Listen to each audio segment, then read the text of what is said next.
Morning mga kabarangay, dahil nga Morning! yes, ang sisipag ng mga nagtutupad ngayong umaga dahil actually 10 days yan ano. Yes. So dahil ginawa nilang tambakan ng basura dito, ngayon tatanggalin nila ate yan, tapos mamaya mapakuha natin sa nagbabasura doon kay ate. Ayan, so ito yung special project nila oh. Yung hiya naman ako sa barangay, te. Oo. Yang iya naman sa barangay. Oo. Na-report ko na itis. Wala naman nangyari.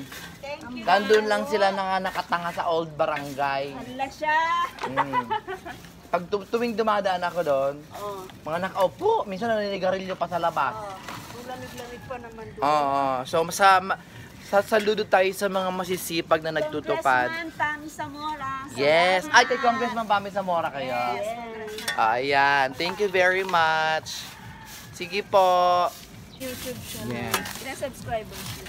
So, abot tanaw mo ang mga bahay sa Benguet kapag nandito ka sa tuktok. Para ka nasa Baguio City. At nandyan lang sa likod mo ang mga vines ng grapes. O, diba? Grapes yan. Po kayo dito sa may gilid ng apartment namin, wag na po kayo magtapon ng basura. Pairalin po natin yung hiya. Ngayon, kung wala po kayong hiya, Kapalan na lang yun. kapal ang mukha ang merong susunod niyan. Pag wala pong kapal ang mukha, Bawas. aba na kayo, magbawas-bawas na kayo. Oo. Tapyasan na. Hindi, ang nangyayari kasi, pinapatapon sa mga bata. Dapat sana yung mga household, hindi nila pinapatapon sa mga bata yung basura. Dahil ang mga bata, hindi dinadala sa truck, sa pick up ng truck. Ang ginagawa, nilalagay dito kung saan-saan.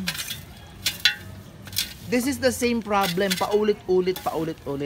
Dapat ang mga household, wag magtapon ng basura. Magpatapon pala ng basura. Kayo po dapat ang may responsable magtapon. Hindi po dapat ipatapon sa kung sino-sino mga bata. Kasi yung mga bata, ang gusto lang niyan pera.